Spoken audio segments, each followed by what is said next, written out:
各位網友大家好，金融管理局喺今日公布第一季末負資產住宅按揭貸款嘅最新調查結果，錄到11,424宗，較上一個季度2025年第四季尾嘅21,304宗就下降咗46.4%。個案主要涉及銀行職員嘅住屋貸款同埋按揭保險計劃嘅貸款，呢類貸款嘅按揭成數一般比較高。而近年負資產高位要追溯去到2024年嘅第三季，當時錄得40,713宗，今年首季較1年半前回落咗29,289宗，相等於71.9%。負資產住宅按揭貸款嘅金額由2025年第四季末嘅1,054億，減少咗47.8%，至到2026年第一季尾嘅550億。當樓價回升，銀行嘅估值就會隨之而提高。當估值提高，負資產個案就自然會減少。日前仲有網友問我係咪仍然堅持之前嘅論述，短期有波幅，長期冇升幅？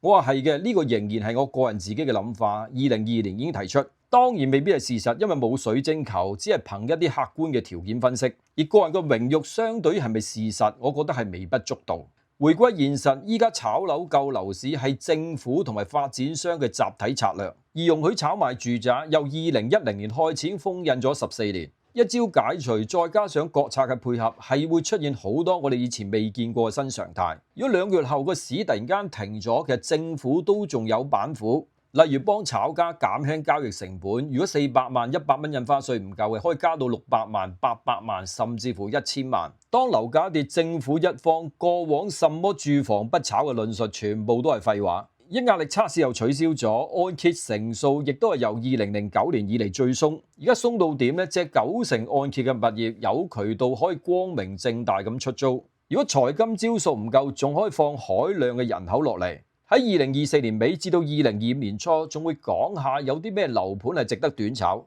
但係依家冇乜心水，因為個價上得好快，而且花期唔短。但係咪可以不斷靠呢種炒賣嘅方式谷個市上去？呢個先至係一個大問題。而每一單短炒獲利嘅背後，都係業主覺得口價高先至會賣。如果認為依家樓市仲係方興未艾嘅，點解唔索性等多2-3年？第一，可以慳翻啲交易成本；第二，唔使俾稅局開快佬。證明佢哋諗法同我差唔多，覺得個市只係適宜炒波幅。喺舊年差唔多同一時間，樓價仲喺低位，代理嘅推銷手法係租金回報有超過4厘，公平過租。但係今年已經冇咩人講，因為當租金不斷破頂之後，已經慢慢去到一個樽頸。而當樓價升嘅幅度快過租金，其實就會攤薄個租金回報，好容易又會翻去另一個循環。而每一個家庭買樓背後係有千萬個理由。而一路以嚟嘅講法就係冇打算離開香港嘅買樓自住係冇問題，但係最緊要有最壞嘅打算。舊年亦都有朋友問過我意見，我話你覺得 OK 就買啦，畢竟都交咗咁多年租。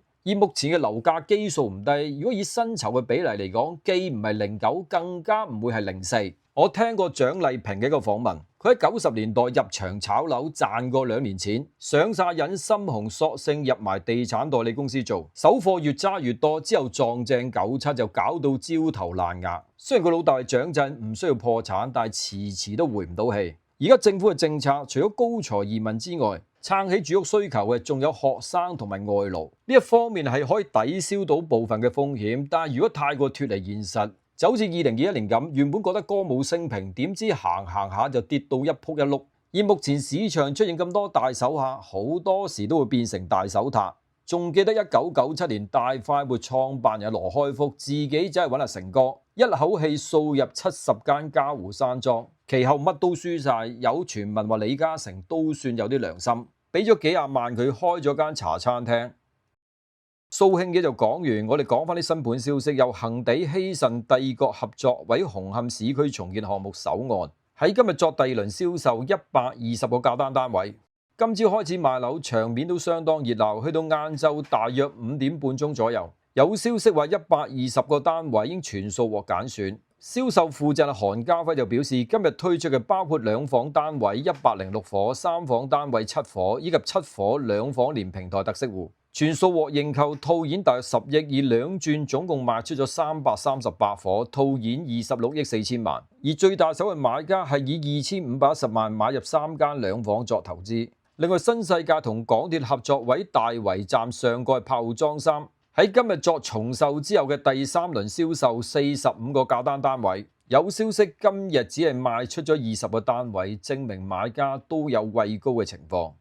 另外，明日出貨市場有消息，中誠拍賣行創辦人梁仲明及相關人士賣咗長沙灣東京街一個相連鋪位，位於東京街31號恒邦商業大廈地下4至5號鋪，合共建築面積大約1400尺，位置鄰近影築同埋瑞豐，喺舊年以3000萬放售，新近以2000萬賣出，尺價大約14300。而兩個鋪位一直打通，並由潮州菜館租用多年，現時每月租金大約88000，意味住新買家將會享有5厘3嘅租金回報。而呢對鋪位係梁仲明及相關人士喺2009年3月用1270萬買入，持貨17年，帳面獲利730萬，相等於57.5%。而講係拍賣，近日深圳就出現咗一單怪事。深圳有棟別墅以3792萬嘅起拍價喺阿里發拍平台拍賣，有名競投者一次性跳價超過2200萬，以大約6000萬拍得，引起市場譁然。而呢棟別墅係位於深圳市南山區西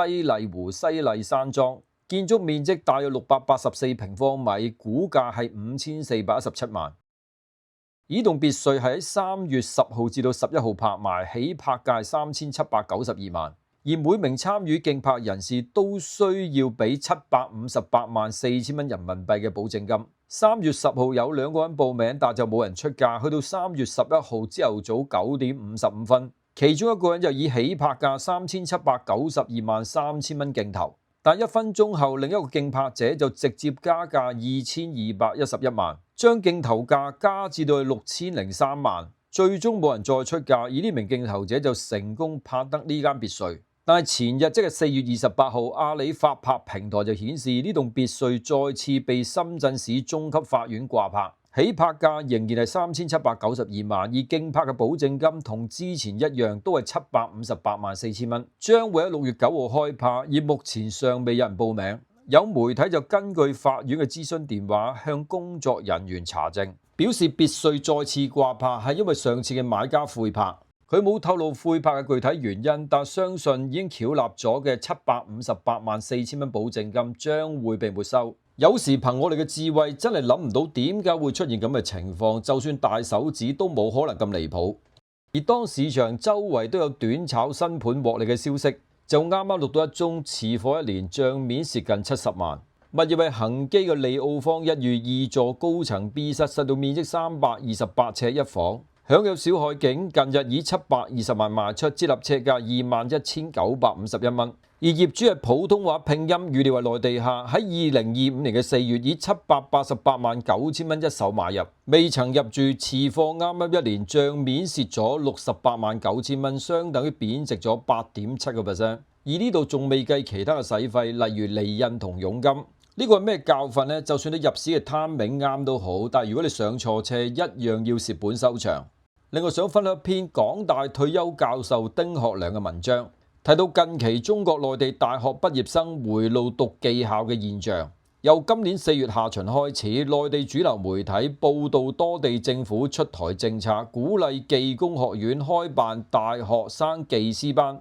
以北京為例，今年將會推出6個全日制班別，學制2年，包括1年實習，旨在透過學歷加技能嘅對接解決就業問題。呢個動向被視為係顛覆咗1個多世紀以嚟形成嘅教育常規。作者將學位持有者分為2類，就業順利者實現人力資本嘅良性均衡，而揾工困難被迫接受再教育者就屬於回報嚴重失衡，等同於大學白讀。呢類學生家庭同個人嘅學費投入基本浪費。作者主張，既然體制未能兌現教育嘅承諾，政府應該提供補償，免除呢2年嘅再教育學費。而呢啲再教育獲得嘅證書必須具備法律效力同埋嚴格嘅查核機制，以防偽造證書氾濫，影響僱傭公平同埋跨境例如嚟香港嘅人才審核。而呢個現象係值得教育體制嘅深層反思，同埋引發對高等教育結構嘅質疑。如果大學畢業生仍然需要回校再學技能，說明呢4年嘅本科課程設置、教學同社會需求係嚴重脫節。以公帑分配角度，如果職業教育培育嘅人才更具競爭力，納稅人嘅錢係咪應該繼續資助呢啲低效無法培養就業能力嘅高校專業？亦都應該考慮調整待遇，令到優秀嘅績效教師獲得不低於傳統高校教師嘅報酬，甚至係咪應該要更高？而長期以嚟，內地家庭都係死慳死抵咁供啲細路上大學，視佢哋為向上流嘅階梯，而家鼓勵回路讀技校，等於向佢哋宣告考高分當白領、改寫命運嘅傳統路徑，對於無數年輕人已經係行唔通。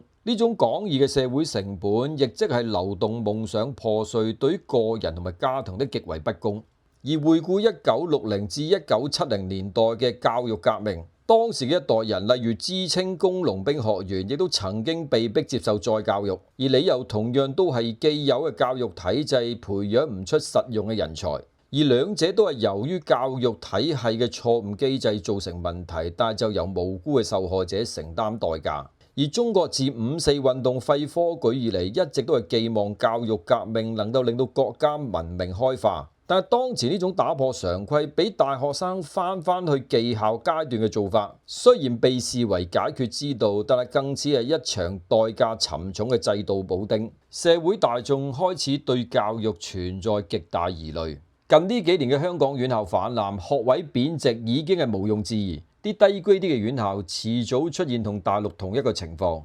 尋日晏晝就發生咗一單不幸嘅事，香港仔石排灣一名姓李嘅住戶喺聽到巨響之後，發現一名男子重傷昏迷倒卧喺大廈1樓嘅簷篷，即時報警。人員到場之後，經過檢查，證實有一名28歲姓吳嘅男子重傷死亡。而警方初步調查發現呢名姓吳嘅男子較早前向管理處借用機房嘅鎖匙。但係當日係冇安排任何嘅維修，而據了解，事主係大學畢業，揾唔到合適嘅工作，就喺一間消防工程公司任職維修工人，冇病歷，亦都冇精神科嘅記錄，但係有自殺嘅前科。事主懷疑因為自感學歷同埋職業嘅落差太大，長期感到沮喪，唔排除因為咁樣而導致有輕生嘅念頭。好多時呢啲情況，更多嘅係面對唔到自己嘅同儕。